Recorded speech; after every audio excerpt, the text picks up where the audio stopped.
Bonjour à tous et bienvenue sur le podcast Hygiène de vie. Le podcast qui vous aide à retrouver une vie plus équilibrée, mais surtout à vous aider à passer à l'action et à reprendre votre vitalité en main. Je suis Alexandra, naturopathe et coach en hygiène de vie, et chaque semaine avec ce podcast, je vous donne des outils simples, réalistes et accessibles, des conseils et astuces autour de l'alimentation saine et bienveillante et du bien-être physique et mental. Et surtout, je vous donne l'énergie pour booster votre vitalité et reprendre votre santé en main. Si le podcast vous plaît, abonnez-vous sur la plateforme d'écoute de votre choix. Et pour me soutenir totalement gratuitement et le faire rayonner autour de vous, n'hésitez pas à le partager. Mettez-vous à votre aise, installez-vous confortablement et c'est parti pour l'épisode du jour. Belle écoute! Bonjour à tous, j'espère que vous allez bien aujourd'hui. J'espère que vous avez la pêche et que vous êtes prêts et prêtes à écouter ce nouvel épisode. Si vous êtes nouveau ou nouvelle sur le podcast Hygiène de vie, eh bien écoutez, je vous souhaite la bienvenue. Je vous annonce d'ores et déjà que vous avez quelques épisodes à rattraper, donc n'hésitez pas à aller jeter un coup d'œil. Et si vous êtes à jour sur les épisodes, eh bien j'espère que vous êtes en forme et que vous êtes content de m'écouter aujourd'hui. En tout cas, moi je suis super contente de pouvoir vous faire ce nouvel enregistrement d'épisode. Aujourd'hui, on va parler de quelque chose d'un petit peu touchy. Je pense que vous commencez à avoir l'habitude avec moi. J'aime bien les sujets un petit peu controverses, dans le sens où ce sont des sujets dont on parle tout le temps, mais il y a plusieurs façons de voir les choses et parfois ça peut être aussi un petit peu compliqué à apprivoiser. Je pense que vous l'avez vu dans le titre de l'épisode. Aujourd'hui, on va parler organisation, on va parler productivité, mais on va aussi parler un petit peu de bien-être et justement comment réussir à combiner productivité et bien-être. Alors j'avais déjà fait un épisode un petit peu sur mes astuces, un peu mes conseils pour à la fois être productif et à la fois avoir du temps pour soi. Aujourd'hui, je souhaite refaire une passe sur cette notion puisque j'entends beaucoup parler de productivité, notamment la période que l'on a vécue cette année. Alors ça dépend à quel moment vous allez écouter cet épisode, mais sachez que je l'enregistre en 2020, que l'on est quelques mois à peine après le confinement et que pendant le confinement, on a eu beaucoup de notions de productivité et à la fois de lâcher prise qui ont été communiquées à travers les réseaux sociaux. Et du coup, j'ai trouvé intéressant de refaire une passe sur ces deux sujets-là, pour moi, qui sont très importants, puisque moi je les vis en tout cas au quotidien, je pense que vous aussi. Et il est, je pense, important de savoir un petit peu les manier, ou en tout cas d'avoir une vision des choses assez claire sur ce sujet. Mais avant de rentrer dans le vif du sujet, parce qu'aujourd'hui j'ai envie de rentrer rapidement dans le vif du sujet, je souhaite faire une petite dédicace à l'une d'entre vous. Alors sachez que jusqu'à présent j'ai fait que des dédicaces à des femmes parce que ce sont que des femmes que j'ai... alors je ne pense pas d'avoir que des femmes sur mon podcast, mais ce sont que des femmes quasiment qui m'ont laissé des messages. Donc bon, pour l'instant je fais place aux femmes. Alors c'est Manon qui m'a laissé un commentaire sur mon compte Instagram Alexandra Portail Naturo et qui me dit merci à toi pour ta réponse de ce midi, parce qu'effectivement je lui avais fait une petite réponse parce qu'elle m'a posé une question, donc voilà, sachez que je peux répondre à vos questions, ça m'aide beaucoup. C'est jamais simple de savoir vers qui et vers quoi se tourner avec tout ce que l'on entend. Belle soirée à toi et bravo pour tout ce que tu fais, c'est très enrichissant. Eh bien merci Manon, c'est vrai que ce message n'était pas forcément spécifique au podcast, mais j'ai souhaité, pour m'envoyer un peu de fleurs, quand même le citer et remercier aussi de vive voix Manon pour ce superbe commentaire qu'elle m'a laissé un soir, je m'en souviens, et qui m'a fait vraiment très très plaisir. J'ai trouvé ça tellement adorable, ça m'a donné un coup de boost et voilà, je suis juste très contente de pouvoir lire ce type de commentaires. Donc voilà, je souhaitais quand même lui rendre hommage et honneur dans ce podcast. En tout cas, si vous aussi vous souhaitez me soutenir totalement gratuitement, m'encourager, de permettre à ce podcast d'être mieux référencé et de toucher donc plus de monde, n'hésitez pas à me laisser une note 5 étoiles sur Apple Podcast ainsi qu'un petit commentaire pour me dire ce que vous en pensez ou pour tout simplement répondre à des questions que je pose dans les podcasts parce que j'aime bien poser des questions dans les podcasts et avoir vos retours. Si jamais vous n'êtes pas très fervente d'Apple, il n'y a pas de souci. Vous savez que vous pouvez également utiliser, comme Manon d'ailleurs, mon compte Instagram, Alexandra Portail Naturo, ou encore mon site internet hygiènedevie.fr dont je mettrai tous les liens en barre de description de cet épisode. En tout cas, moi je me ferai une joie de pouvoir vous remercier, vous repartager et vous faire une petite dédicace lors d'un prochain épisode. Allez, assez bavardé, je vous laisse avec ce nouvel épisode qui, je l'espère, vous plaira. Belle écoute! Alors commençons dans le vif du sujet. Je vais vous présenter mes 6 astuces. Alors peut-être que ça va évoluer au fur et à mesure de l'épisode, peut-être que j'en ai d'autres qui vont me venir. Mais en tout cas pour l'instant j'en ai 6 en tête pour allier productivité et bien-être, à savoir comment réussir à combiner l'équilibre de vie et la productivité. Pourquoi j'ai voulu faire cet épisode avant de rentrer dans la première astuce?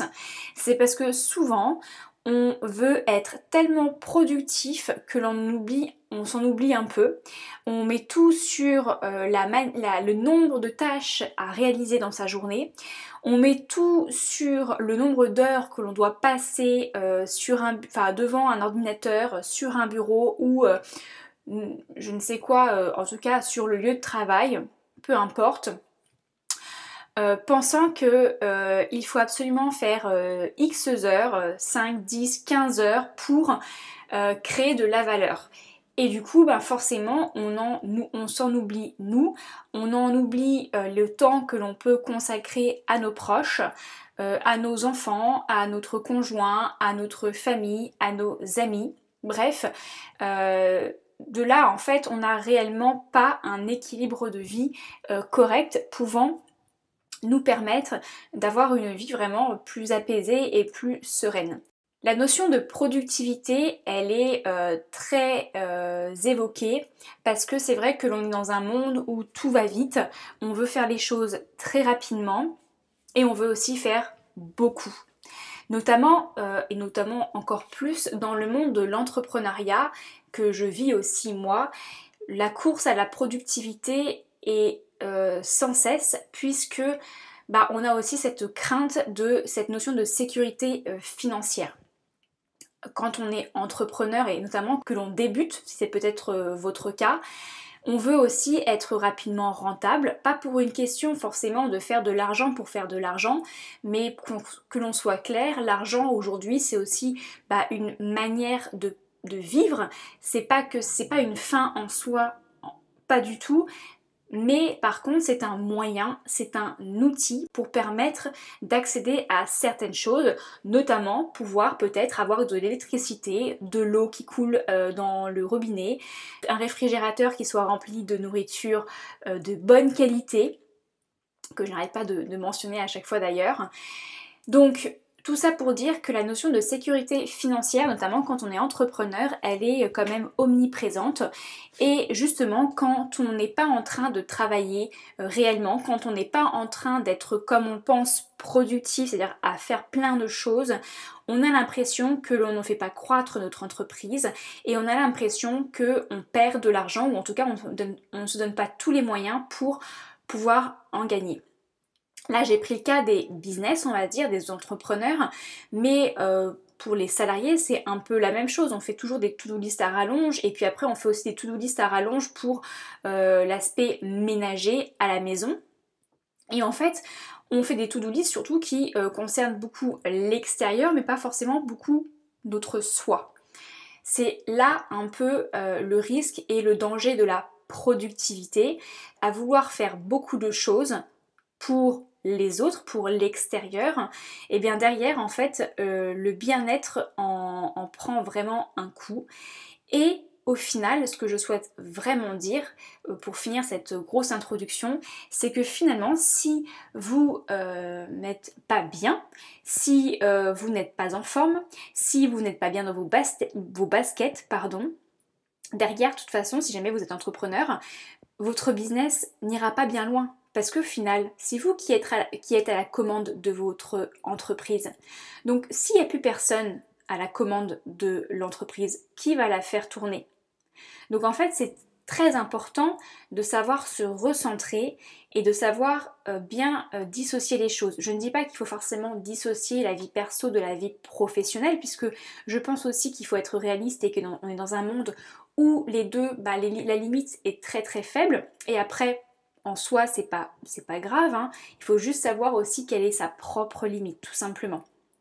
Et peut-être implémenter dans sa vie des petits moments, des petits conseils, des petites astuces qui vont vous permettre de maintenir un état serein, un état plus apaisé, qui sera au service de votre santé, de votre bien-être, mais aussi au service de votre entreprise.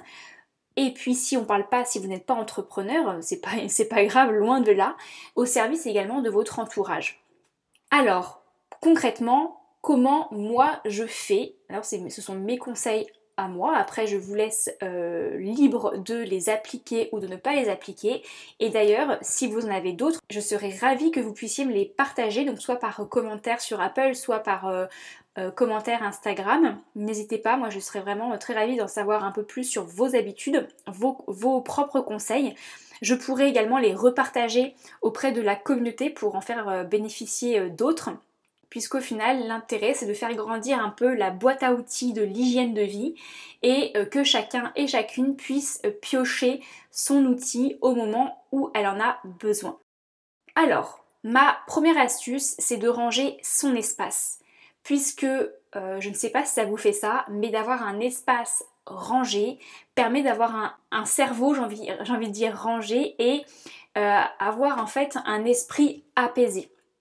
J'ai toujours dit moi que l'espace dans lequel on vit reflète notre tête. Donc si on a un espace un petit peu, en bordel entre guillemets, si je peux utiliser ce mot-là, et ben du coup, ça veut dire aussi que dans votre esprit, il y a quelque chose peut-être qui est un petit peu désordonné.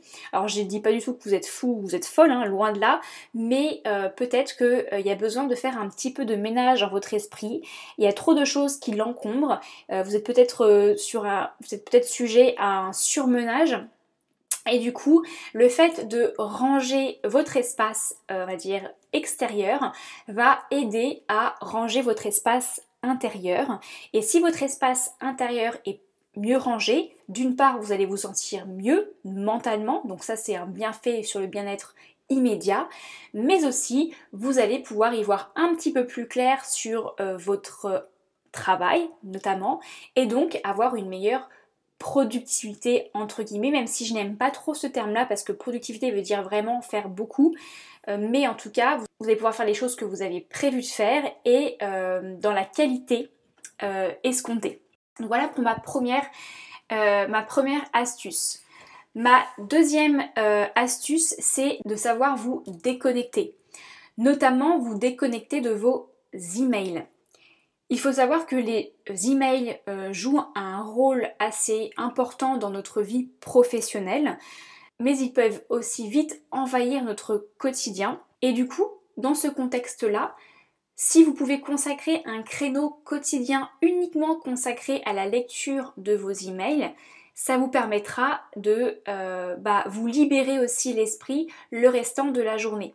Donc au lieu de faire vos emails, de laisser votre fenêtre d'email ouverte H24 et de l'avoir sous les yeux et de voir à chaque fois un petit pop-up de nouvel email qui arrive dans votre messagerie et qui vient provoquer en fait un espèce de stress, hein, même si vous n'êtes pas en train de faire une déprime, hein, loin de là, mais voilà, ça vous met finalement, vous prenez conscience que vous avez un nouveau message ou X nouveaux messages et ça vous crée une surcharge mentale qui derrière engendre un stress, donc forcément un effet néfaste sur votre bien-être, et aussi qui vient vous polluer sur la tâche que vous étiez en train de réaliser, donc qui vient forcément peut-être polluer votre productivité, ou en tout cas la qualité de la tâche que vous étiez en train de faire.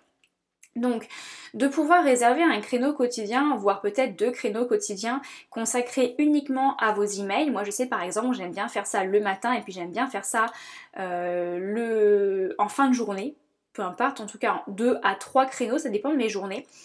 Et bien en tout cas ce sont des créneaux que je me fixe. Généralement c'est une demi-heure, peut-être 1 heure quand j'ai beaucoup plus de mails qui demandent des réponses un peu plus importantes et intenses. Et du coup je ne fais que ça et en fait je suis aussi bien plus efficace et même mes réponses à mes emails sont bien plus construites et utiles au final pour la personne qui va recevoir ma réponse. Donc ça c'est vraiment un bon conseil que je peux vous donner. Vous pouvez aussi, bonne astuce, c'est vous faire figurer les horaires de traitement des mails dans votre signature en fonction du travail que vous avez par exemple. Et vous pouvez très bien mettre dans votre signature que vous avez bien pris connaissance de l'email mais que vous prendrez le temps d'y répondre au créneau consacré, c'est-à-dire par exemple entre 8h et 9h du matin, point barre. Par exemple, comme ça au moins la personne qui vous connaît sait que vous avez des plages horaires spécifiques et du coup ne va pas forcément attendre pour rien et voire vous relancer pour rien. Ce qu'il faut aussi savoir, et il faut se décomplexer par rapport à ça, c'est que vous n'avez pas à répondre immédiatement à chaque email.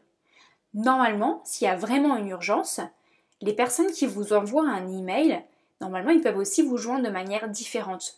Et moi je dis toujours que la personne qui m'envoie un email, c'est pour quelque chose qui n'est pas urgent et que si elle a quelque chose d'urgent à me transmettre, elle m'appelle. Et d'ailleurs sur mon téléphone, et c'est du coup ma deuxième astuce liée à la déconnexion, c'est que moi quasiment toutes mes notifications sur mon téléphone sont off. Toutes les notifications de mes applications sont off. La seule chose qui sonne sur mon téléphone, c'est quand je reçois un SMS ou quand je reçois un appel téléphonique. Tout le reste, c'est off. Et la seule chose, et j'ai même pas de pastille sur mes applications, la seule chose que je fais, c'est que de temps en temps, dans ma journée, comme pour les emails, je me consacre un peu de temps pour aller voir les différentes applications que j'ai, Instagram, Facebook, par exemple LinkedIn, la messagerie LinkedIn ou encore le WhatsApp par exemple, parce que pareil les WhatsApp, sinon ça fuse, et en fait j'y consacre un moment dans ma journée et je vais voir ces notifications. Sinon je n'en prends pas connaissance en fait en dehors de ces créneaux-là. Alors les créneaux, je ne suis pas non plus figée, les créneaux changent en fonction des jours, mais en tout cas, là où je suis figée, c'est que je consacre un temps donné pour ça, pas en dehors. Et ça franchement, ça va vous faire gagner du temps, mais aussi ça va vous enlever cette surcharge mentale et vous apaiser grandement. Donc j'ai lu quelques petites choses sur internet et j'ai bien aimé en fait un petit discours que j'ai lu qui dit: la majorité des emails reçus ne sont pas urgents. Il est largement suffisant de consulter votre boîte de réception 2 fois par jour. Vous pouvez créer des filtres pour recevoir des alertes lorsque des contacts importants vous envoient des messages ou lorsque vous recevez des emails sur des sujets clés. Voilà, je pense que tout est dit à ce sujet. Et que maintenant vous avez tout en main. Mon troisième conseil, et là c'est peut-être un petit peu compliqué parce que c'est pas quelque chose à faire comme ça, c'est de savoir pourquoi vous faites les choses. Ça veut dire, je sais pas si vous connaissez le Golden Cycle de Simon Sinek, le Why, How, What, mais qui dit productivité en gros dit motivation. Et notamment, si vous faites les choses avec motivation, vous le ferez avec plus de plaisir et du coup c'est aussi une manière d'accéder à un mieux-être. Le Golden Cycle, il est composé donc de 3 cercles. Au centre, vous avez le why, qui est le pourquoi vous faites les choses. Quel est votre sens? Le cercle suivant, c'est le how, donc c'est le comment. Comment vous allez faire, quelle stratégie en gros vous allez mettre en place pour pouvoir répondre à ce pourquoi, à ce sens. Et le what, c'est concrètement qu'est-ce que vous allez faire, donc c'est le cercle plus extérieur, qu'est-ce que vous allez faire concrètement pour mettre en place et pour répondre à ce sens qui est le cercle du centre, le cœur nucléaire, le why. Et souvent en fait, on s'éparpille tout de suite dans le what et on vient s'écrire plein de choses à faire, etc. Donc plein de what, mais au final on n'a pas pris le temps de vraiment réfléchir à notre sens et au why. Or, c'est le why qui va vous faire naître la motivation et c'est la motivation qui va être au cœur de votre efficience, on va dire, et de votre satisfaction personnelle, donc finalement de votre bien-être.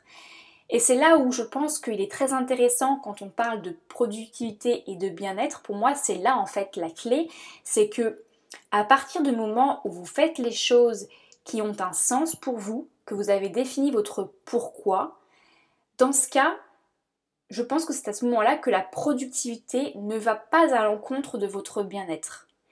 Par contre, si vous faites des choses qui ne sont pas liées à un sens, que soit sont à l'encontre de votre sens, de votre motivation, soit vous n'avez pas pris le temps de trouver votre motivation et du coup en fait vous faites les choses sans vraiment savoir pourquoi, là vous risquez de faire un tas de choses qui n'ont absolument justement aucun sens pour vous et là concrètement la productivité va que totalement à l'encontre de votre équilibre de vie, de votre sérénité mentale et de votre bien-être. Donc c'est très important pour moi de faire cet exercice de savoir pourquoi vous faites les choses.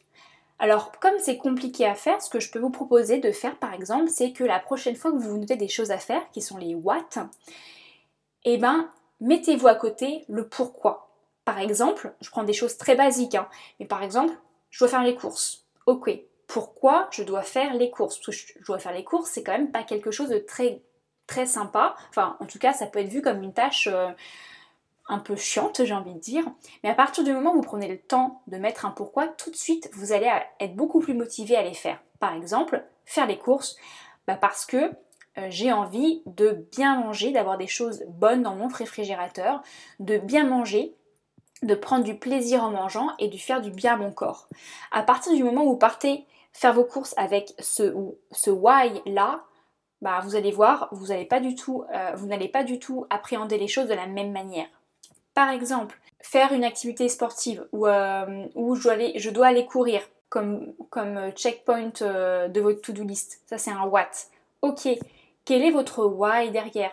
Si vous n'en trouvez pas, ça va être compliqué de vous motiver à aller courir une demi-heure le matin à 8h. Surtout s'il ne fait pas très très beau par exemple. Si au contraire vous trouvez votre why qui est parce que j'ai besoin de bouger mon corps, je sais que ça va faire du bien à ma santé, ou par exemple ça va me distraire si c'est une activité peut-être ludique, et bien tout de suite vous allez être beaucoup plus motivé à réaliser votre tâche et du coup vous allez la réaliser et en plus avec plaisir. Pour par exemple une dernière tâche liée à par exemple quelque chose lié à votre travail, ça peut être faire cette tâche-là parce que je sais que ça va aider la personne qui m'a demandé parce qu'aujourd'hui elle est bloquée et que j'ai envie de pouvoir l'aider et l'accompagner un peu plus loin.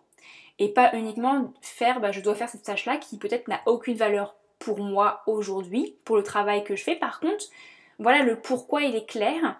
Et le fait aussi de l'avoir écrit, c'est vraiment qu'en fait je suis en accord avec ça, donc automatiquement vous allez être beaucoup plus en accord avec la tâche à réaliser et votre esprit va être totalement aligné avec tout ça. Et ça, franchement, si vous prenez le temps de commencer à instaurer cette habitude-là, vous allez voir vraiment la différence. Oh, je suis déjà essoufflée, j'ai l'impression déjà de parler beaucoup, mais j'en suis qu'au 3e conseil. Alors, mon 4e conseil, alors j'aime bien celui-là parce que j'en parle tout le temps, c'est de se créer des routines, mais, et ça aussi j'en parle beaucoup, sans forcément tomber dans la routine de manière très restrictive. Donc ça, je ne vais pas rentrer dans le détail de ce point-là. Par contre, la routine, c'est vraiment un outil très efficace pour être justement plus efficace et plus efficient, donc avoir une meilleure productivité. Néanmoins, ça peut être aussi un piège dans lequel on peut tomber parce qu'à faire les choses de manière très routinière et automatique sans se poser la question si ça nous convient encore ou pas à l'instant T, ça peut être dangereux entre guillemets. J'en parle beaucoup déjà dans des épisodes précédents sur la saison 1 notamment, sur ma routine sportive ou encore savoir donc productivité versus lâcher prise.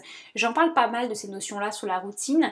J'ai également aussi des articles sur mon blog, je vous mettrai les liens en description de l'épisode si vous souhaitez, notamment la fameuse to-do list qui est un outil formidable de productivité justement, mais qui peut aussi être un danger parce que à vouloir tout marquer sur une to-do list et à vouloir peut-être même faire des to-do list pour tout et pour rien et tous les jours de la semaine, sachez que ça peut être vite emprisonnant et qui peut aller complètement à l'encontre de votre équilibre de vie. En parlant de routine justement et notamment de to-do list, eh bien moi par exemple ce que je fais c'est que j'essaye de marquer maximum 3 grandes tâches à réaliser dans ma journée. Après je peux avoir des petites tâches mais maximum 3 grandes parce que finalement j'aurai certainement pas le temps d'en faire plus. Et si jamais j'ai le temps, les choses que je fais en plus, ça va être vu comme du bonus. Donc là, je vais m'auto-féliciter et ça va me faire un grand bien. Par contre, si j'ai marqué plein de choses et que derrière, je n'arrive à faire que la moitié des choses, au mieux, je vais en fait je vais me sentir tellement coupable à la fin de la journée que là, j'aurai l'impression de ne pas avoir été productive. Or, je l'ai été, c'est juste que j'ai peut-être été un petit peu trop gourmande dans ma to-do list. Et surtout, en fait, j'aurais eu zéro plaisir à la fin de la journée parce que je mettrai même pas en avant ce que j'ai réussi à faire, je vais juste voir ce que je n'ai pas réussi à réaliser. Et c'est ça qui va complètement me plomber. Donc c'est très important de savoir faire des to-do list, mais de manière raisonnable et raisonnée. Donc 3 grandes tâches dans une journée, c'est déjà très très bien. Ensuite, dans ma to-do list, justement, je mets des choses que j'ai aussi envie de faire pour moi. Comme ça, je suis certaine aussi que je laisse de la place pour moi. C'est pas tant que j'ai besoin de les écrire pour pouvoir m'en souvenir, quoique des fois, on s'oublie tellement que c'est pas plus mal de les écrire, mais surtout de les écrire, ça permet d'être sûr que l'on garde du temps pour soi et qu'on vient pas combler le temps que l'on a pour plein de choses et que l'on s'oublie complètement à la fin. Et du coup, mon dernier petit truc sur la to-do list, c'est aussi de ne pas la surcharger pour laisser place à l'imprévu. Sachez que l'imprévu, c'est le quotidien de tout le monde. Et ça a aussi un petit côté excitant. Il y a des choses, pas terribles qui des fois arrivent alors que ça n'était pas prévu. Bon, ça fait pas forcément plaisir, mais si vous savez que vous avez le temps de les gérer, déjà vous allez les gérer de manière beaucoup plus sereine. Et aussi, vous avez des imprévus joyeux qui peuvent arriver. Et d'avoir de la place dans votre planning pour pouvoir les accueillir et en profiter, là, ça va être tellement plaisant pour vous et justement en faveur de votre bien-être. Donc des routines, oui, ça permet de vous cadrer, ça permet justement de se mettre vraiment en marche, en action, donc peut-être plus d'efficience, notamment la to-do list, ça peut être un outil. Par contre, attention à savoir aussi bien l'apprivoiser et à ne pas rentrer dans le piège de faire pour faire. Petite chose aussi que j'aimerais rajouter à ce sujet-là, qui est à peu près lié, c'est la notion de multitasking. Alors, je pense qu'il faut arrêter de se dire que, surtout nous les femmes, on est bonne pour le multitasking. On dit ça pour essayer de se valoriser en disant voilà, moi je suis multitask, je sais faire plusieurs choses en même temps, mais soyons honnêtes. Est-ce que on fait vraiment bien les choses en même temps? Est-ce que les choses que l'on fait sont faites vraiment de manière très qualitative quand on les fait en même temps? Ça, c'est la première question que je vous pose. La deuxième question que je vous pose, c'est est-ce que vous ne vous sentez pas surmené quand vous faites plein de choses en même temps? Honnêtement, moi personnellement, quand je fais ça, j'ai l'impression que... Alors oui, à la fin, j'ai l'impression d'avoir fait plus de choses, mais est-ce que finalement je les ai bien faites? Parce que des fois, ça m'arrive de mal les faire et de devoir les refaire après, donc autant dire que j'ai perdu mon temps, plus qu'autre chose. Et surtout, pendant que j'effectue ces tâches en même temps, je me sens surmenée mentalement. Et en fait, ça provoque un stress en moi. Et le problème, c'est que le stress, oui, face à un problème mental, mais derrière ça engendre des choses au niveau de la physiologie. On vient dérégler notre système hormonal, on vient créer un pic de cortisol, voire même sur le long terme, on peut avoir des soucis de thyroïde. On peut avoir donc du coup des prises de poids par rapport à ça, ou même des pertes de poids. Bref, on a plein de troubles derrière physiologiques et puis physiques qui sont engendrés par la notion de stress. Et le stress, c'est pas forcément que de la dépression, de l'anxiété pure et du burn-out. Le stress, c'est toute chose qui vient vous créer peut-être une petite brûlure très très légère au niveau de l'estomac, ou alors le simple fait d'avoir votre mental un peu brouillé, votre esprit brouillé, un peu brumeux. La sensation de ne pas réussir à vraiment aligner deux mots, ou de ne pas réussir à voir les choses clairement, à voir les choses de manière limpide. Et bien ça déjà c'est déjà un premier indice que vous avez peut-être vous êtes peut-être stressé et que vous avez peut-être un mental surchargé et surmené. Et donc là je vous invite vraiment à ralentir un peu sur votre notion de productivité, et notamment peut-être à vous demander si vous n'êtes pas du genre à faire du multitasking. Mon autre conseil, c'est de savoir justement se garder des moments de pause dans la journée. Et ça, c'est ultra important. D'ailleurs, j'ai fait une vidéo parce que j'ai une chaîne YouTube que j'ai créée pour pouvoir mettre des flows de yoga dessus, parce que je crée des flows de yoga et ça me permet aussi de pouvoir accompagner des personnes si elles souhaitent avoir des flows, des cours privés. Mais donc j'ai créé cette chaîne et j'ai mis quelques petites vidéos de moi, de mes journées, etc. pour vous montrer un petit peu, pour vous partager des choses, et surtout, au-delà de vous montrer ce que je fais exactement, c'est des fois ça me permet de vous évoquer des sujets que je n'évoque pas forcément partout. Donc voilà, ça me permet juste de compléter un petit peu mes sujets, mes conseils. Et notamment, j'ai fait une première vidéo de ce type-là, où je montre en fait ce que je fais dans ma journée. C'est une journée banale, hein, mais voilà ce que je fais, mais aussi tout ce que je fais pour aussi moi, pour me créer des pauses. Et notamment, moi, j'ai besoin de ces pauses-là, et j'ai notamment besoin de pauses mouvementées, c'est-à-dire de marche, de faire des étirements, du yoga, etc., pour pouvoir me décharger mentalement, pour aussi pouvoir mettre mon corps en mouvement et un peu le déverrouiller du fait d'avoir été assise pendant 4 heures par exemple. Et en fait, ça me permet d'avoir une meilleure créativité par la suite. Et en fait, j'ai pris conscience de ça il y a quelques temps, mais en fait, ça répond totalement à mes sensations que j'avais quand j'étais étudiante. C'est-à-dire que quand j'étais étudiante, je pouvais passer des heures à réviser sur un examen et j'étais bloquée sur un problème. Et je restais bloquée sur le problème. Jusqu'au moment où je fermais tout et j'allais courir. Et bien sans même penser à ce problème-là quand je courais, je pensais à autre chose, je me vidais l'esprit et en même temps je bougeais. J'avais du coup, forcément par conséquent, créé de la dopamine et de l'endorphine, donc des hormones du bonheur, mais en rentrant, sans même y avoir pensé, je réouvre mon problème, je relis le sujet et la solution vient à moi comme ça, comme par magie, mais vraiment comme par magie. Et en fait, tout simplement, parce qu'on a pu vider l'esprit et on a éclairci tout ça, on a fait ce rangement dont je vous parlais un petit peu en début de l'épisode. Et ça, c'est ultra important, et seules les pauses dans votre journée vont pouvoir vous apporter ce bienfait-là qui est juste énorme en fait. Donc par exemple, aérez-vous l'esprit, bougez, lisez, parlez avec quelqu'un, prenez une boisson seul ou avec quelqu'un, observez et respirez. Bref, prenez-vous des pauses. Alors concrètement, moi ce que je vous conseille, c'est par exemple de vous mettre une alarme toutes les heures qui sonne et qui vous rappelle de vous prendre un petit break de 5 minutes. Un petit break mental de 5 minutes seulement. Vous pouvez vous lever, faire votre pause pipi, aller boire un coup, au moins ça vous permettra de ne pas oublier de vous hydrater. Et peut-être d'aller voir à l'extérieur, je sais pas moi, le soleil qui rayonne, les oiseaux qui chantent, si vous avez un jardin par exemple. Bref, prenez un petit break mental de 5 minutes toutes les heures. Et ensuite, n'oubliez pas, toutes les 3, 4 ou 5 heures, selon votre emploi du temps et selon après comment vous vous sentez, mais faites-vous une grosse pause.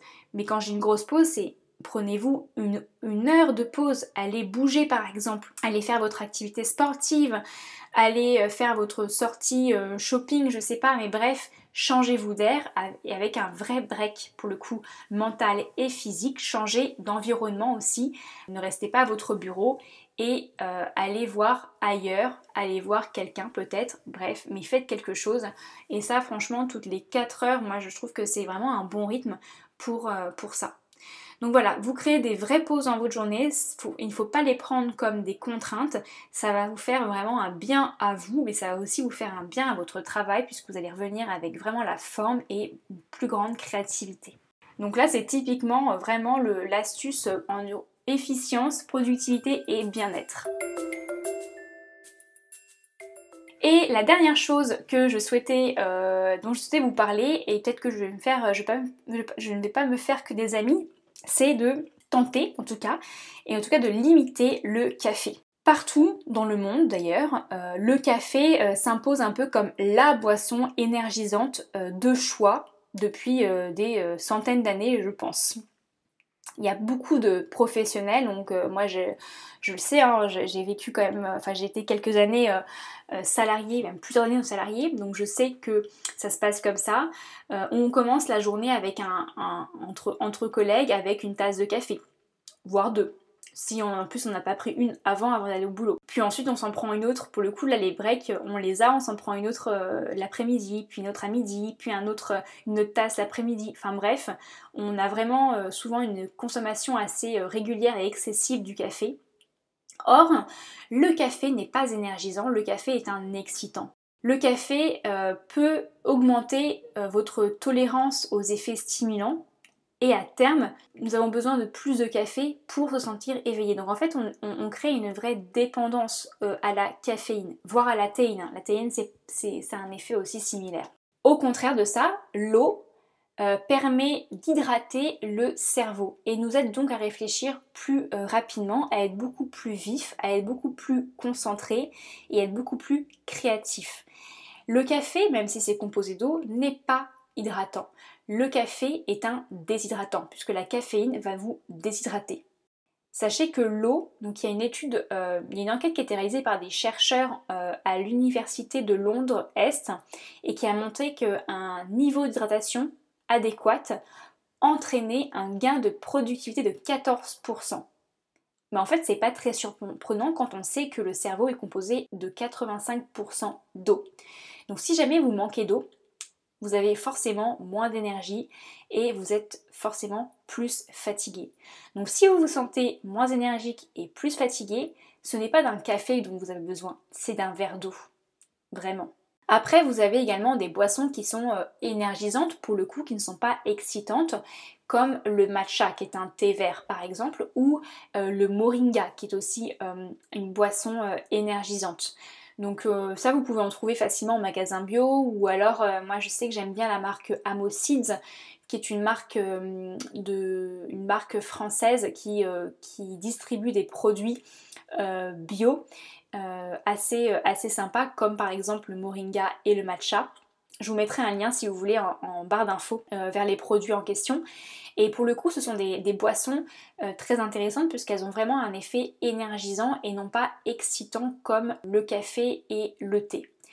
Après, ça reste quand même des boissons pour moi qui ne vont pas uniquement vous permettre de vous hydrater. Il faut vraiment garder cette notion d'hydratation par de l'eau pure ou de l'eau ou des tisanes par exemple, qui va vraiment être la clé pour vous pour rester le plus concentré possible et notamment, c'est une astuce bien-être parce qu'en fait, l'hydratation, c'est juste la clé d'une bonne hygiène de vie.